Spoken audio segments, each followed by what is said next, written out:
Most are unaware of the fact that 42% of high school students in the U.S. reported feeling sad or hopeless. It was confirmed by these students that it was largely due to the impact of the COVID-19 pandemic. Do any of you consider yourselves to be a part of this percentage? The first case of COVID was reported back in 2020. To this day, you can still be diagnosed with COVID-19, which just explains how severe and fatal it was. I think we can agree that this pandemic will never be forgotten, and as of right now, is being written in the next generation's history books. Personally, COVID-19 affected me greatly. I tested positive after coming back from a Disney cruise in 2023, 3 years later after the first case. The sickness was so bad that I had to miss the first 2 weeks of school because I was physically and mentally in pain. Here are some of the symptoms of COVID-19, which includes fever, chills, cough, shortness of breath or difficulty breathing, sore throat, and etc. The limitations in stay-at-home order in 2020 required schools to find an alternative to teach. My school had daily Zoom meetings and online homework that we were not used to. This environment affected my mental health, which made me lose motivation and sleep. I still think back on this time and how much knowledge we had to skip over that has no doubt mostly affected Generation Z mentally and education. COVID-19 is not the only thing that affected students' mental health. There are other factors such as bullying, the use of technology, and school shootings. Now that we understand the idea of mental health, let's dive into the first factor that negatively affects it, bullying. Bullying happens when one child has a physical or social advantage over another, and they use that advantage to act aggressively toward the other. In most cases, bullying is overlooked by teachers or parents, but what they don't realize is the long-term mental health difficulties that can follow.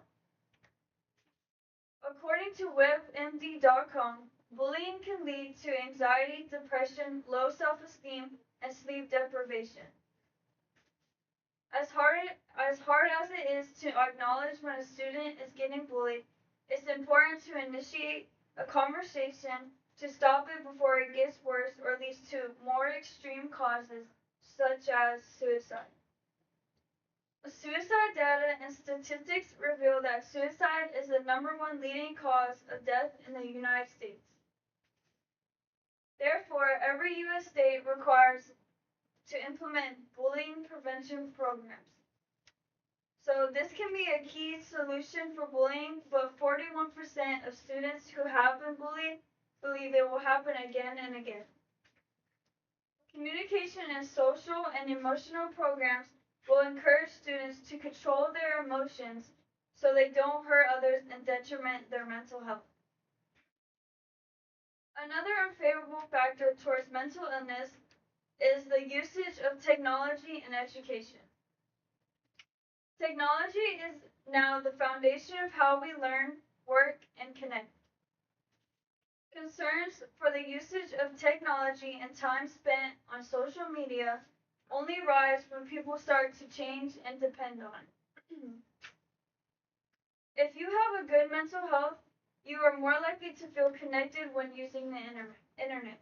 But if you have poor mental health, you are more likely to feel worthless and anxious.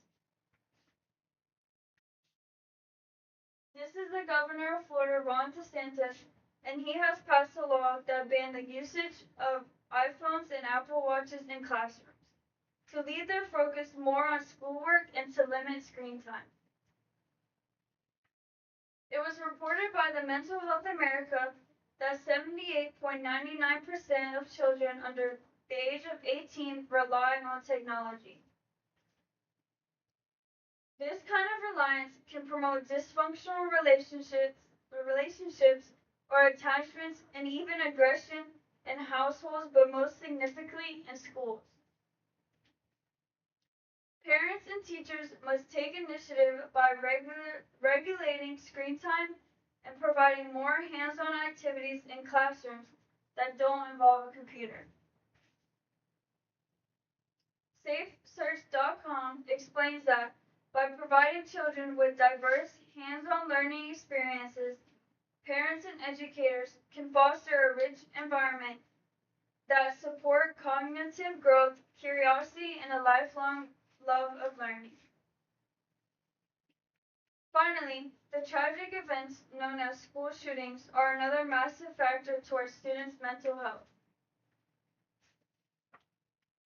School shootings have become all but too common in today's society.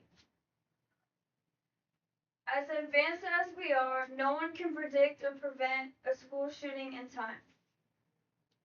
Molly Shell states, until we can prevent school shootings from happening, we need to recognize the impacts that these events are having on the mental health of American youth. These devastating events will leave surviving students traumatized. Since we can't prevent school shootings, there are other ways to protect students' mental health.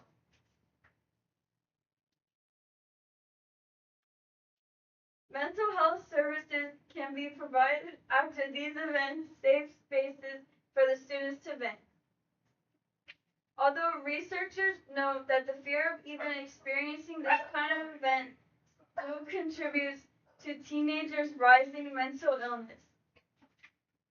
Schools are required to practice certain safety protocols that prepare the students for any emergency. In conclusion, the importance of mental health in schools proves to be essential for the students by taking bullying, limiting technology uses, and learning how to cope the event of a school shooting. In order to effectively provide students with the right help, we need to encourage the education system to promote mental health services, limits on screen time, and promote communication. Thank you for hearing me out today. Together, I hope we can broadcast the importance and seriousness of mental health in students.